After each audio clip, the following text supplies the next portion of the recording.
Welcome to SMI classes for CBSE and Bihar Board by Mr. Ankit Kumar. आज हम प्रश्नावली 1.2 को वन शॉट वीडियो के अंदर कवर करेंगे। तो पहला क्वेश्चन हमें दिया गया है, सिद्ध कीजिए कि करणी 5 एक अपरिमेय संख्या है। तो ये तो हमें पता है कि करणी 5 एक अपरिमेय संख्या है, लेकिन हमें वो चीज सिद्ध करके बताना है। तो इस टाइप के सवाल काफी इंपॉर्टेंट है और इसमें कुछ उदाहरण भी दिए गए हैं। एक बच्चे ने कमेंट करके कहा भी था कि सर आप उदाहरण भी करवाइए, तो मैं अब आगे से कोशिश करूंगा कि कोई भी प्रश्नावली हो तो उसका उदाहरण भी मैं करवा दूं। ठीक है, तो चलिए पहले हम प्रश्नावली को देखते हैं। प्रश्नावली से भी क्वेश्चन एग्जाम में आते हैं, तो इसको भी हमें अच्छे से देखना है और प्रश्नावली के क्वेश्चन समझ में आ जाएंगे तो उदाहरण के आप खुद भी कर सकते हो, क्योंकि ऑलरेडी वो किताब में रहते हैं। बस हमें कॉन्सेप्ट पता होना चाहिए। जैसे पहला क्वेश्चन दिया गया है कि करणी 5 एक अपरिमेय संख्या है, ये हमें सिद्ध करना है। तो कैसे करेंगे? देखो बहुत ही आसान है, स्टेप बाय स्टेप समझना है। और यहाँ पे आपको जो कुछ भी दिया गया है, जैसे करणी 5 एक अपरिमेय संख्या है, ये हमें दिया गया है, तो इसका उल्टा हम लिखेंगे। तो इसे हम विरोधोक्ति विधि कहते हैं। तो सबसे पहले आप हेडिंग डालेंगे विरोधोक्ति विधि से। ठीक है, ये आपको हेडिंग डाल देनी है विरोधोक्ति विधि, यानी जो कुछ दिया है हमें उसका उल्टा मान लेना है। तो विरोधोक्ति विधि में क्या होता है, जैसे करणी 5 एक अपरिमेय संख्या है, तो आप यहां पे लिखोगे इसका उल्टा और आप मानोगे कि करणी 5, यहां पे पूरा लिख देते हैं, विरोधोक्ति विधि से माना जो करणी 5 है, यहां पे क्या लिखा है अपरिमेय, तो आप इसका उल्टा लिख लो कि करणी 5 एक परिमेय संख्या है। आप इस तरीके से लिखोगे, क्या है? एक परिमेय संख्या है। ठीक है, परिमेय संख्या मतलब जो बटे के रूप में लिखी गई हो, परिमेय संख्या मतलब जो p बटे q के रूप में हो। तो जैसे करणी 5 है, अगर ये परिमेय संख्या है जो हमने माना है, तो होगा क्या कि करणी 5 के बराबर हम p बटे q लिख सकते हैं, या a बटे b, कुछ भी आप लिख सकते हो जो बटे के रूप में हो, क्योंकि परिमेय संख्या मतलब ऐसी संख्या है जो अंश बटे हर के रूप में हो। अब चूंकि अपन ने माना है, अपन ने केवल माना है कि करणी 5 एक परिमेय संख्या है, तो करणी 5 बराबर एक भिन्न संख्या लिख सकते हैं हम, p बटे q। और ऐसा आपको हर सवाल में करना है। मतलब आप एक सवाल अच्छे से समझ लीजिए स्टेप बाय स्टेप, बस यहां पे संख्या चेंज होगी और आप सवाल आसानी से कर लोगे। अब देखो आगे, आपको एक चीज पता है कि अगर हम दोनों पक्षों का वर्ग कर दें, और वर्ग क्यों कर रहे हैं वो आगे आपको पता चल जाएगा। तो बस p बटे q लिखने के बाद आपको लिखना है कि दोनों पक्षों का वर्ग करने पर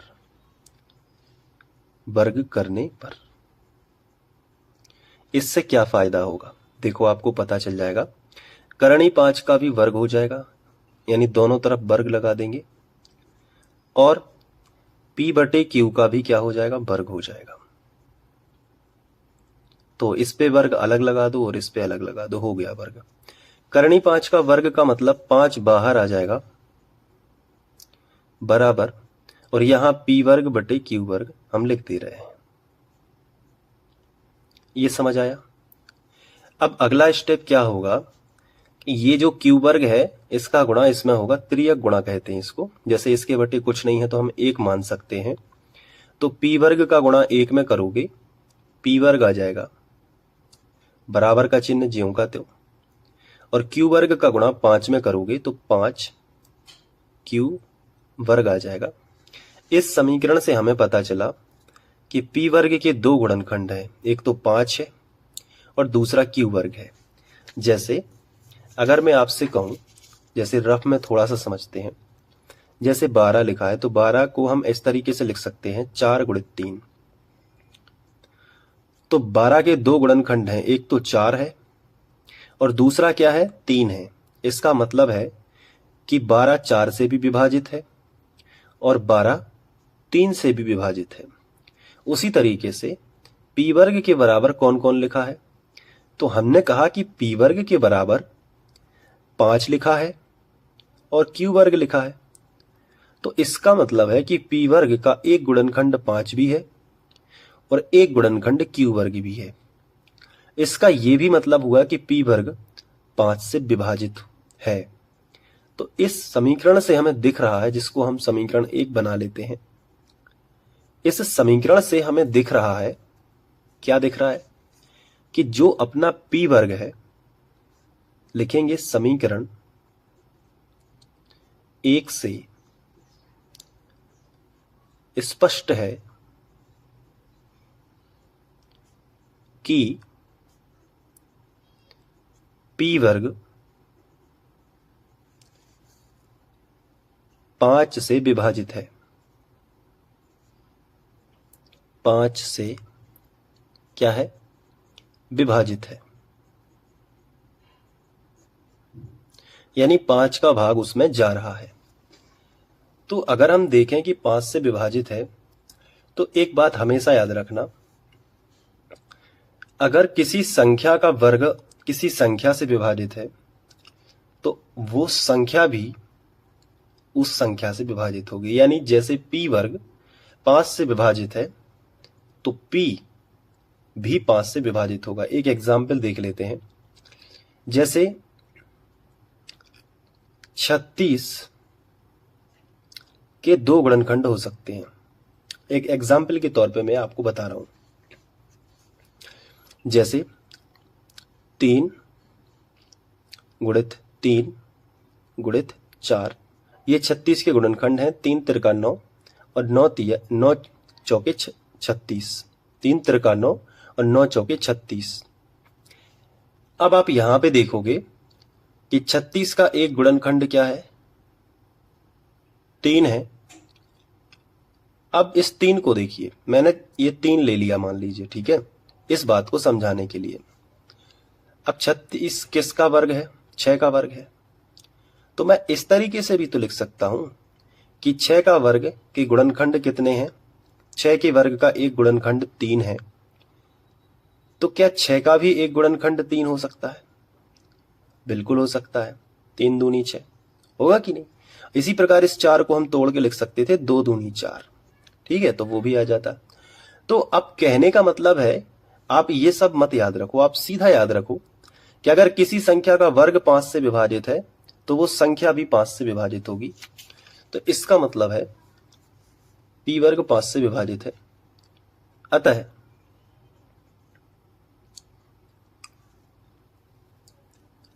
p भी,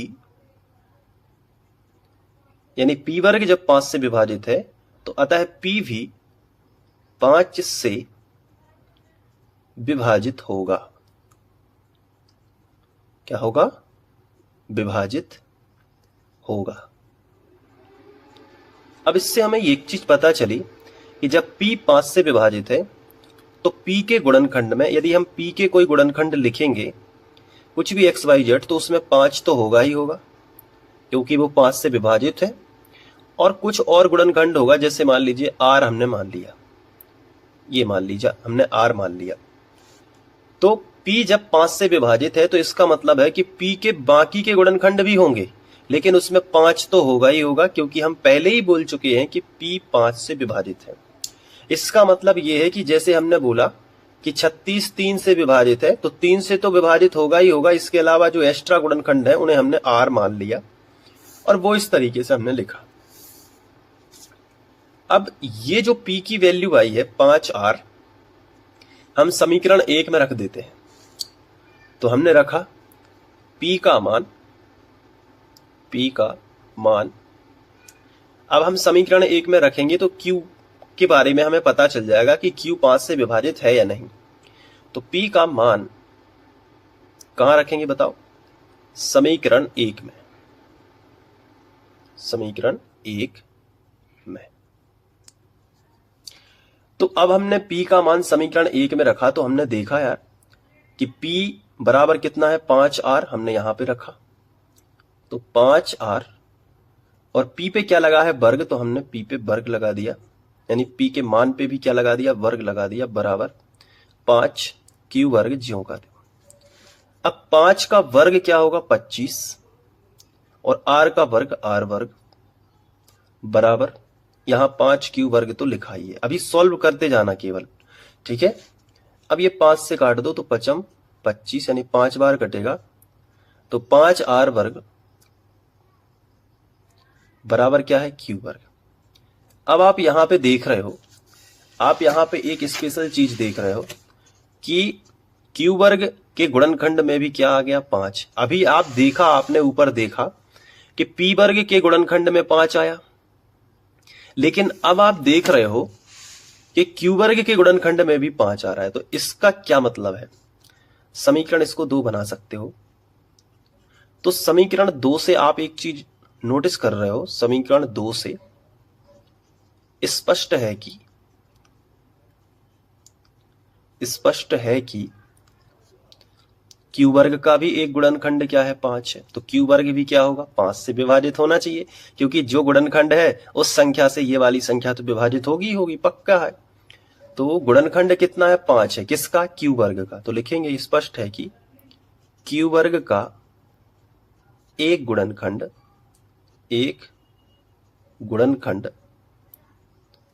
5 है, अतः क्यू वर्ग भी किससे विभाजित होना चाहिए 5 से विभाजित होना चाहिए। लेकिन हमने एक चीज समझी कि जब ये p और q विभाजित हो रहे हैं तो ये p और q दोनों की बात मैं बता रहा हूं। मैं आपको एक सिंपल चीज समझाता हूं कि जो p और q होते हैं ये किसी भी परिमेय संख्या के अंश और हर होते हैं।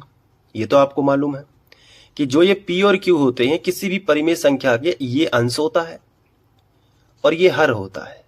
और p और q के बीच में, p और q के बारे में एक स्पेशल बात यह है कि जो p है और जो q है ये दोनों क्या होते हैं, सह अभाज्य पूर्णांक होते हैं। क्या होते हैं, सह अभाज्य पूर्णांक। इसका क्या मतलब है, इसका मतलब है कि ये जो p है ये किसी से विभाजित नहीं होगा और ये जो q है ये किसी से विभाजित नहीं होगा, सिर्फ स्वयं के अलावा।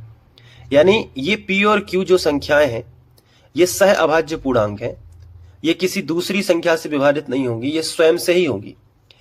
तो जैसे 3/4 लिखा है तो 3 अब किसी और से विभाजित नहीं होगा, 3 या तो 3 से होगा या किसी से नहीं होगा।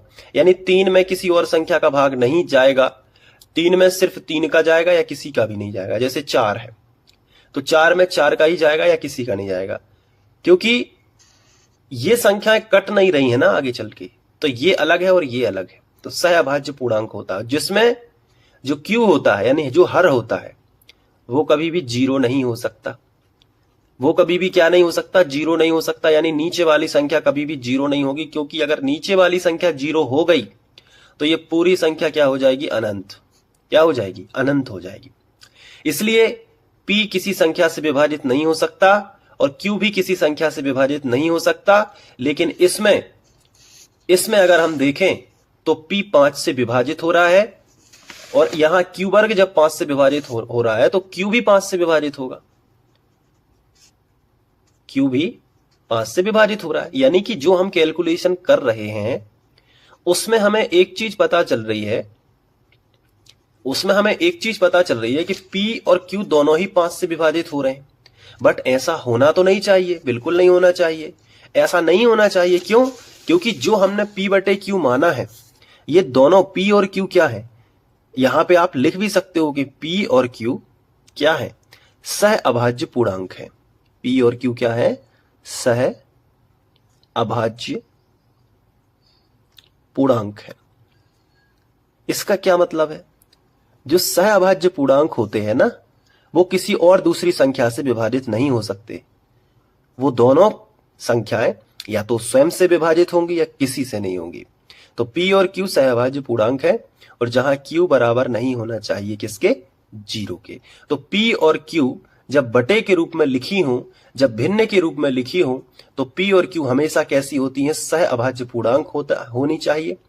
यानी ना तो p किसी संख्या से विभाजित होना चाहिए, ना q किसी संख्या से विभाजित होना चाहिए। लेकिन जब हम इसका कैलकुलेशन कर रहे हैं अपने स्तर पे, तो हमें पता चल रहा है कि p 5 से विभाजित हो रहा है, और हमें पता चल रहा है कि जो अपना q है वो भी 5 से विभाजित हो रहा है। आप यहां पे देख सकते हो q भी 5 से विभाजित हो रहा है। इससे हमें क्या पता चला कि जो कुछ भी हम लेके चल रहे हैं वो कहीं ना कहीं गलत है। तो हम वास्तव में ये मान के चल रहे थे कि करणी 5 एक परिमेय संख्या है, लेकिन वो क्या है, अपरिमेय है। तो जो हमने माना या जो हमने कल्पना करी है वो गलत है, क्योंकि हमने दिए हुए का उल्टा माना और उस चीज को हमने गलत प्रूव किया। इसका मतलब ये सही है, तो यही तो सिद्ध हो गया। तो हम ऐसे ही सवालों को सॉल्व करते। तो हम यहां नीचे लिखेंगे कि जब ये p और q आ रहे हैं विभाजित है, तो हम लिखेंगे कि अतः हमारी कल्पना गलत है। हमारी कल्पना गलत है। कौन सी कल्पना की थी कि करणी 5 एक परिमेय संख्या है, वो कल्पना गलत हो चुकी है, क्योंकि करणी 5 हमेशा से एक अपरिमेय संख्या ही है। उसको परिमेय मान के करोगे तो कल्पना गलत होगी ही। तो करणी 5 एक क्या है, अपरिमेय संख्या है। ये पहला सवाल था। इसको मैंने जानबूझ के धीरे धीरे समझाया है ताकि आपके दिमाग में अच्छे से सेट हो सके। उम्मीद है कि ये वाला सवाल आपको अच्छे से क्लियर हो गया होगा। अब आप इसको नोट्स बना के लिख भी सकते हो स्क्रीनशॉट लेके, या मेरा जो व्हाट्सएप नंबर है 9131 47 10 72, इस पे आप मुझे व्हाट्सएप मैसेज कर सकते हो। तो आपको जो नोट्स हैं, हैंड रिटन नोट्स जो मैंने खुद लिखे हैं, वो मिल जाएंगे। सारी जानकारी आपको मिल जाएगी। इस पे आपको व्हाट्सएप मैसेज करना है। अब हम नेक्स्ट क्वेश्चन की ओर बढ़ते हैं। ये क्वेश्चन तो आपने देख लिया। आप चाहो तो वीडियो को पॉज करके नोट भी कर सकते हो, हर एक चीज लिख सकते हो। अगर आपके पास नोट्स भी लेने के पैसे नहीं है तो आप यहाँ से स्क्रीनशॉट लेके लिख सकते हो। हालांकि नॉमिनल कॉस्ट है, मात्र 100 रुपए में आपको सारे मैथ के नोट्स मिल जाते हैं। तो आई होप आप इस चीज को समझ पाएंगे। अब दूसरे क्वेश्चन की ओर बढ़ते हैं। दूसरा क्वेश्चन हमें दिया गया है इसी प्रश्नावली में कि सिद्ध कीजिए कि 3 + 2 √ 5 एक अपरिमेय संख्या है। तो जो भी हमें दिया गया है हम उसका उल्टा मानते हैं, और इसे हम विरोधोक्ति विधि भी कहते हैं, यानी विपरीत मान लेते हैं। तो हम लिखेंगे हल, ठीक है। और जो दिया गया है उसका उल्टा मानने के लिए हम लिखेंगे विरोधोक्ति विधि से। विरोधोक्ति यानी जो भी उक्ति दी गई उसका विरोध करने पर विरोधोक्ति विधि का मतलब यही होता है, ठीक है। तो आप इस तरीके से एग्जाम में लिख लोगे विरोधोक्ति विधि से। और इसके बाद आपको लिखना है माना 3 + 2 √ 5 एक अपरिमेय संख्या की जगह पे लिख देना परिमेय संख्या, क्योंकि इसमें अपरिमेय लिखा है ना क्वेश्चन में, तो आप उसका उल्टा लिखोगे। माना 3 + 2 √ 5 एक परिमेय संख्या है। परिमेय संख्या है, ये आप मान लोगे। अच्छा, परिमेय संख्या है तो आप इसे p/q के रूप में लिख सकते हो, यानी कि 3 + 2 √ 5 के बराबर आप क्या लिख सकते हो, p/q, क्योंकि परिमेय संख्या मतलब p/q संख्या। अब इसमें होगा क्या कि जो 3 लिखा है ये इसके आगे कोई भी चिन्ह नहीं लगा है, तो ये प्लस का माना जाएगा। और यहां पे अब हम देख रहे हैं कि हमारे पास 2 पद हैं। अब आप सोचोगे कौन कौन से 2 पद हैं। एक पद आपका ये है और प्लस के चिन्ह के इस तरफ एक पद आपका ये है। 2 पद हो गए टोटल। तो सबसे पहले ये जो पद है, ये जो संख्या लिखी है 3, इसका बराबर के इस तरफ लेकर आते हैं, यानी पक्षांतर करते हैं। आप समझे इस बात को। तो जैसे ये प्लस का 3 है तो उस तरफ चला जाएगा, तो माइनस का 3 होगा, तो अगले स्टेप में हमें दिखाना पड़ेगा। तो इसको नहीं लिखना क्योंकि इसका हम पक्षांतर कर रहे हैं। तो यहां से लिखना, ये प्लस भी लिखने की जरूरत नहीं है क्योंकि ये प्लस का ही माना जाएगा। 2 √ 5 आप लिखना, पहले लिख दिया। बराबर P बटे क्यू लिखा है, सो P बटे क्यू हमने ज्यों का त्यों लिखा, और ये जो प्लस का 3 है ये इस तरफ आ गया तो माइनस का 3 हो गया। समझ गए आप इस बात को? अब हमने देखा कि हम यहां पे गुणा कर सकते हैं एलसीएम से, तो 2√5 हमने अभी ज्यों का त्यों लिखा,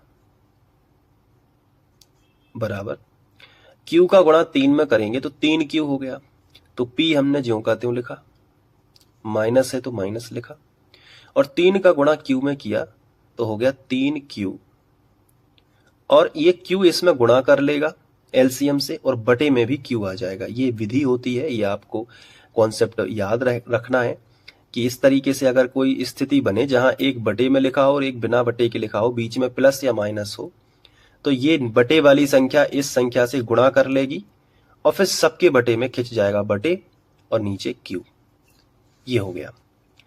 अब ये जो 2 है ये करणी 5 के साथ में लिखा है, तो हम चाह रहे हैं कि करणी 5 यहां पे अकेला हो, क्योंकि करणी 5 के बारे में हमें पता है कि ये एक अपरिमेय संख्या है, ये तो हम जानते हैं।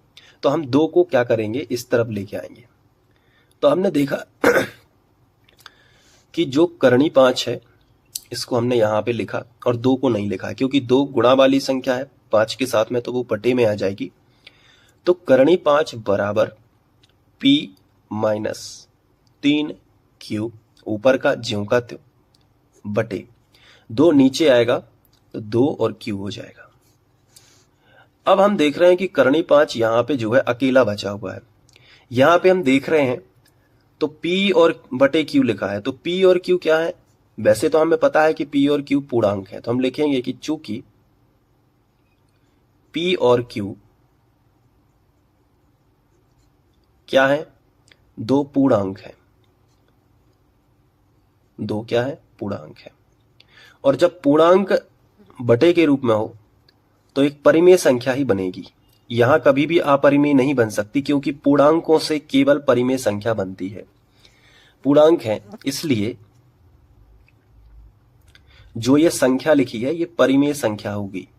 P माइनस 3Q बटे 2Q, ये जो संख्या आपको दिख रही है ना, ये पूरी की पूरी क्या है? एक परिमेय संख्या है। एक क्या है? परिमेय संख्या है। ये चीज हमें पता चली, लेकिन ये तो एक अपरिमेय संख्या है, ये हम पढ़ चुके हैं, हमें पता भी है कि करणी के अंदर जो वर्गमूल नहीं निकलता है जिनका, वो अपरिमेय संख्या है। तो लिखेंगे परंतु करणी 5 क्या है? एक अपरिमेय संख्या। अब इसको सिद्ध करने मत बैठ जाना कि करणी 5 एक अपरिमेय संख्या है, कैसे उसको भी सिद्ध करो, नहीं। जब इसको अलग से सिद्ध करने के लिए बोला जाए तब हम पहले जैसे हमने पहला क्वेश्चन किया है ना वैसे करेंगे, लेकिन जब दूसरे टाइप के क्वेश्चन हो तो ये मान के चलेंगे कि ये अपरिमेय ही है, इसको सिद्ध करने की जरूरत नहीं है आपको। तो आप यहां पे लिखोगे कि परंतु करणी 5 एक क्या है? अपरिमेय है, अपरिमेय संख्या है।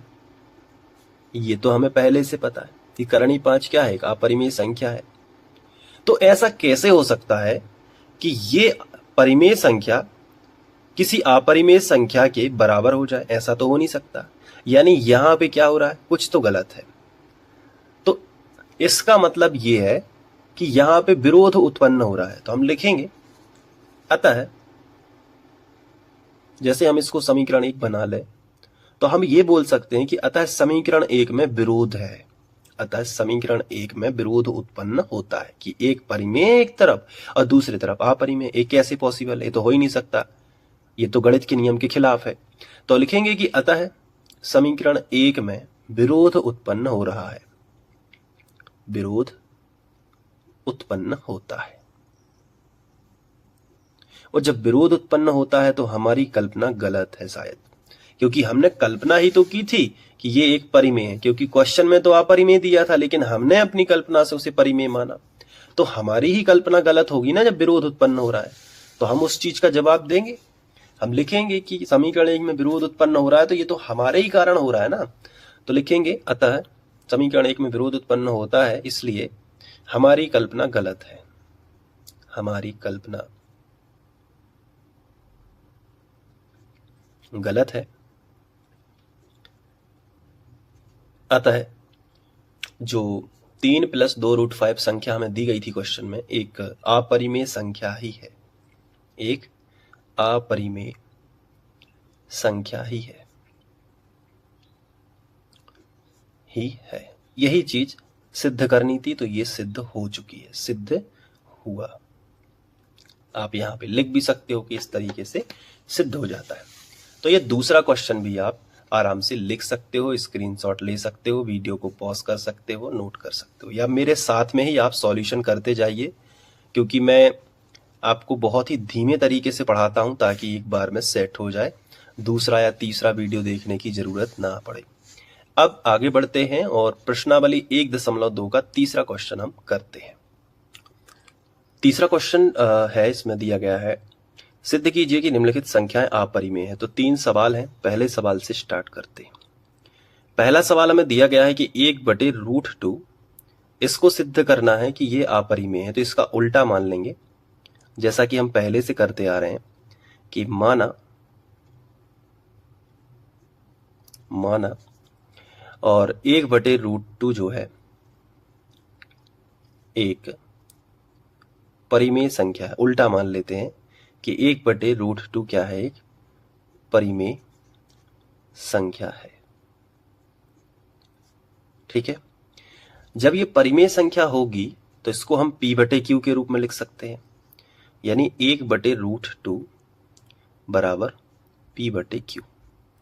यही तो हम करते आ रहे हैं कि अगर परिमेय संख्या है तो p/q के रूप में लिख दो।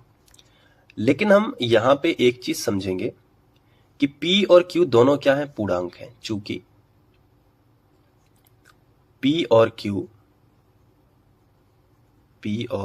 q दोनों पूर्णांक हैं।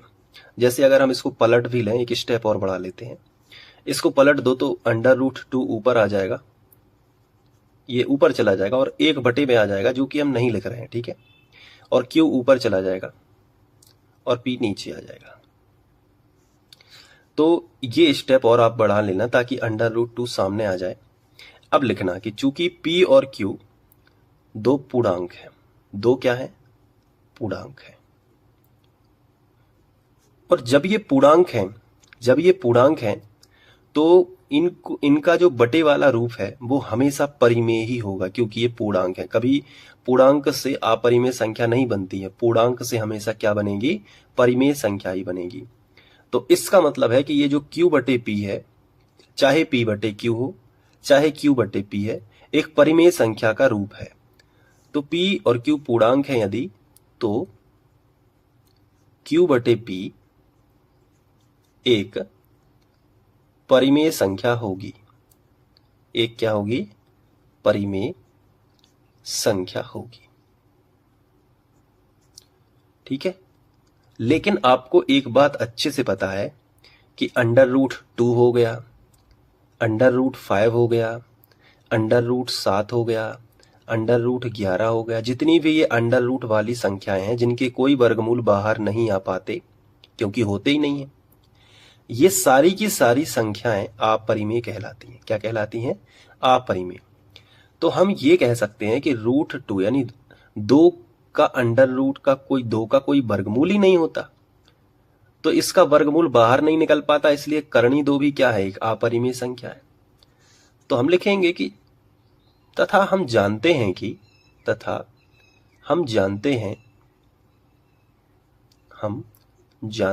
कि करणी 2 क्या है, एक अपरिमेय संख्या है। ये तो आप जानते ही हो, करणी 2 क्या है, एक अपरिमेय संख्या है। तो एक चीज पता चली कि अगर मैं इसको समीकरण 1 बना दूं, तो समीकरण 1 में हमें एक चीज क्या पता चल रही है कि एक तरफ परिमेय संख्या हम बोल रहे हैं q/p को, और एक तरफ √2 को हम अपरिमेय बोल रहे हैं। क्या ऐसा संभव है?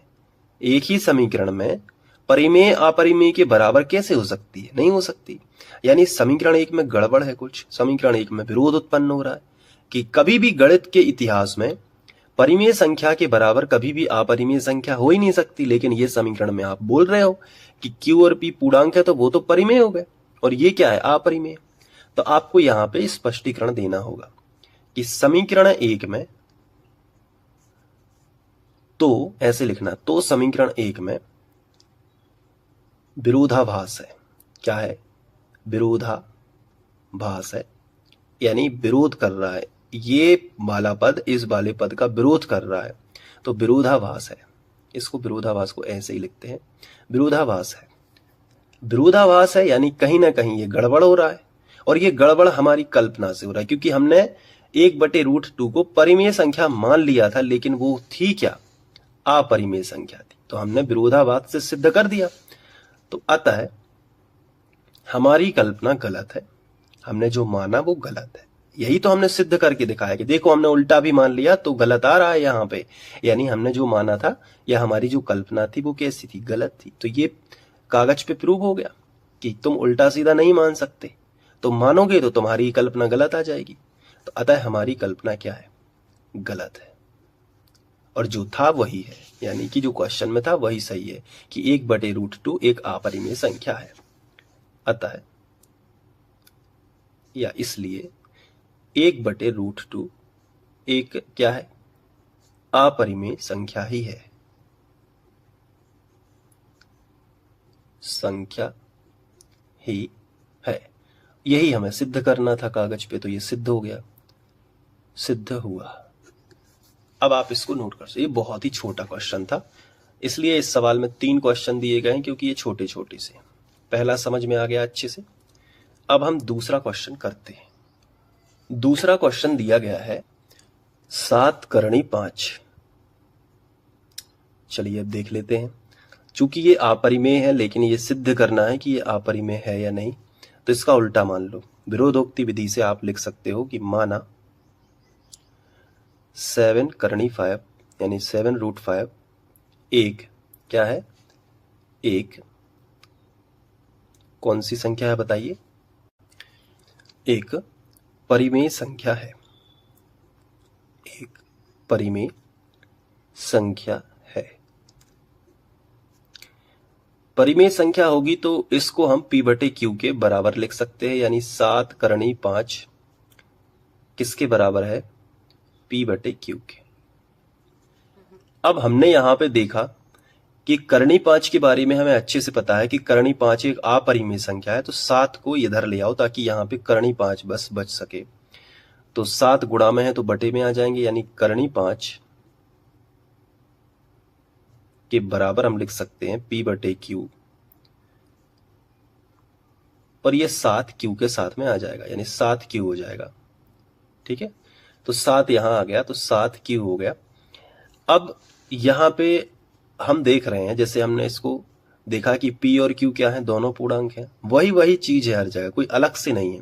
फिर से आप लिख दोगे कि P और Q क्या है? P और Q दोनों पूर्णांक हैं, दोनों पूर्णांक हैं।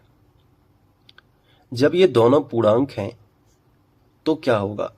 ये पूर्णांक से जो संख्या बनेगी, ये बटे वाली, ये हमेशा परिमेय होगी। तो P और Q दोनों पूर्णांक है, अतः जो ये संख्या बनेगी P/7Q, ये तो परिमेय होगी, एक परिमेय संख्या होगी, एक परिमेय संख्या होगी। और ये जो करणी 5 है ये अपरिमेय है, तो एक तरफ परिमेय लिखी हुई है और एक तरफ अपरिमेय। जैसे हम इसको इक्वेशन फर्स्ट डाल दें, जहां पे विरोध उत्पन्न हो रहा है ना, उसे समीकरण 1 बना दो। तो अतः P/T परिमेय संख्या है, और तथा हम जानते हैं कि जो करणी 5 है वो क्या है? एक अपरिमेय संख्या है।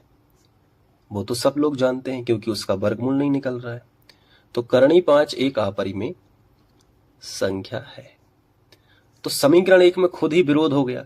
गणित में कभी भी ऐसा नहीं हो सकता कि परिमेय संख्या के बराबर अपरिमेय संख्या, ऐसा तो पॉसिबल है ही नहीं, लेकिन यहां पे हो रहा है, यानी यहां पे विरोध है कि ऐसा कैसे हो सकता है। तो समीकरण 1 में विरोधाभास है या विरोध उत्पन्न हो रहा है, जो भी आपको लिखना हो। समीकरण 1 में विरोध उत्पन्न हो रहा है। ठीक है, अब जब इसमें विरोध उत्पन्न हो रहा है तो इसका मतलब ये हो गया कि हमारी कल्पना ही गलत है, क्योंकि तभी विरोध आ रहा है। हमने जो उल्टा मान लिया इसलिए विरोध आ रहा है, नहीं तो विरोध नहीं आता। तो हम लिख लेते हैं कि अतः हमारी कल्पना गलत है। हमारी कल्पना गलत है। हमारी कल्पना क्या है? गलत है। और फिर जो सवाल में दिया है वही लिख दो कि 7√5 एक अपरिमेय संख्या थी, है और रहेगी। अपरिमेय संख्या ही है, उसे परिमेय मत मानो। ठीक है, अपरिमेय संख्या ही है और सिद्ध हुआ। ठीक है, कर लोगे ना। अब जो आखिरी सवाल बचा है वो आपके लिए मैं दे रहा हूं, उसमें 6 का पक्षांतर करके आप आसानी से कर सकते हो।